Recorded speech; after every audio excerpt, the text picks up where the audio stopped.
name is Michael McCarthy. I'm the Joint Artistic Director of Music Theatre Wales, and I'm the stage director of this extraordinary opera, The Killing Flower, or Luci, traditrici, by Salvatore Sciarrino.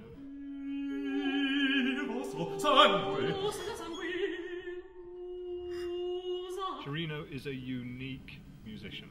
He writes music like nobody else. It's a very, very special world that he creates in the concert hall and as an opera composer. What we're going to do here at the Wales Millennium Centre and several other venues around Wales and England is invite you, the audience, to come into an auditorium that you know well for opera, and then discover that actually you're going on a journey as well. You will come into the main auditorium. You will then be invited onto the stage itself, and you will see this strange box-like thing sitting on the stage, and you will be led inside the construction to sit down in this unusual, perhaps slightly church-like auditorium. The atmosphere of the space will also, I think, immediately be felt. There's this extraordinary paintwork which spreads from the centre of the floor out to the sides and onto the seating. One of the most magical things that we experience when we're lucky enough to work in opera is the rehearsal room. You'll see some of the best opera you will ever experience in a rehearsal room because you're so close to the performers, because you see them breathe and prepare to sing and inhabit the character. This is what we want you to do here. And it's also related to the nature of the piece. In some ways I could describe this as an opera that's whispered, every gesture really telling and significant.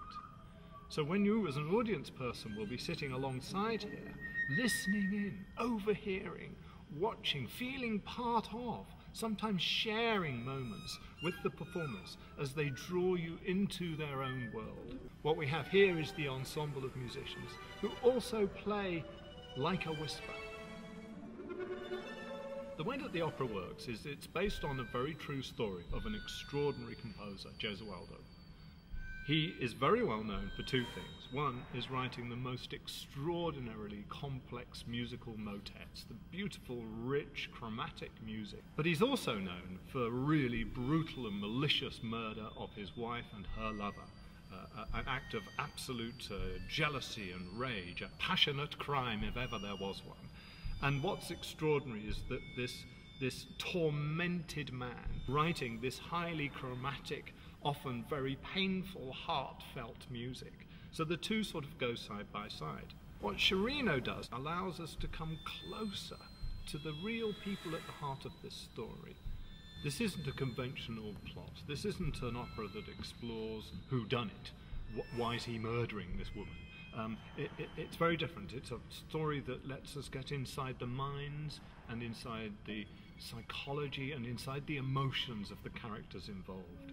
So it's not about the murder, it's about the passions that run up to this point.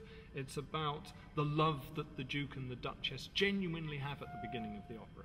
And then the instantaneous, overwhelming impact on the Duchess and on the guest when they see each other and instantly fall in love for the first time. A very raw, very beautiful and very profound scene where they both really struggle to come to terms with the fact that this is what they are looking at.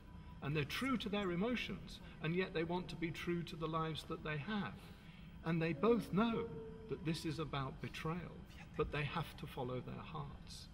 And indeed the servant, this brilliant extra character that Sciarrino has brought in. Here's the servant who's watching things, he's useful to the people around, he's useful to the Duke, but primarily the servant also has a problem because he secretly loves the Duchess as well. And this is tormenting for the servant. So the servant goes away and tells the Duke. So at the end of the prelude, what I'm going to do in this dark space here is drop the curtain. There'll be a white silk curtain, beautiful big white silk curtain, which will just drop into the space and take us somewhere else. And what we go to is a garden scene between the Duke and the Duchess. It's like their honeymoon. They're so freshly in love. They will have a rose in the centre of this beautiful silk, which the Duke wants to collect for the Duchess, but the Duchess insists on taking it herself. She reaches out for the rose, she pricks her finger, and at the sight of her blood, the Duke faints. It's not naturalism here. We're not talking about realism in any way, but we are talking about real emotions and real thoughts and real passions.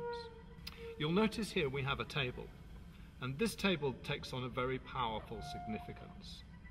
At the scene when the servant comes to the Duke and tells the Duke about the betrayal of his wife, I will get the Duke to swing this table into the space for the first time, and they will have a sort of interview around this table where the Duke will be told. It's a highly charged scene. We suddenly see him go from one extreme of emotion, this overwhelming love for his wife, to the other extreme of huge pain and distress. But then the screw starts to tighten. It starts to turn inexorably towards the end. The Duchess and the Duke encounter each other repeatedly. He knows. She probably knows that he knows. She is guilt-ridden. And they start to work on each other. Does she believe that there is redemption? Does she believe that there is forgiveness? We don't know. Does she love the Duke? Yes, passionately. Does she love the guest? Yes, passionately. To whom has she pledged fidelity? And the opera will start to make you think about those things and find your way inside this relationship as they circle around each other, trying to work out what to do. How much of a psychopath is this man? Is he a psychopath, or is he just passionately distressed? Has the best thing in his life suddenly been taken away from him? How does he handle that? So bit by bit, as we get closer to it, the Duke seems to sort of change colour. He gets colder as it goes on. The musical language gets a little bit more sparse. And in the final scene, it starts with them not even singing at a whisper, but speaking at a whisper. They can hardly utter the things that they want to say.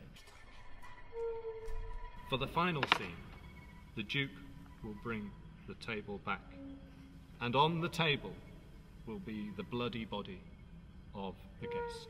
And this is where we see the cruelty of the Duke, as he slowly but surely forces the Duchess to look under the cloth before he finally, silently and in the stillest possible way, kills the Duchess. So each scene is like an image of a completely interior world in its own right, and it will be animated, and then just for a moment it will stop.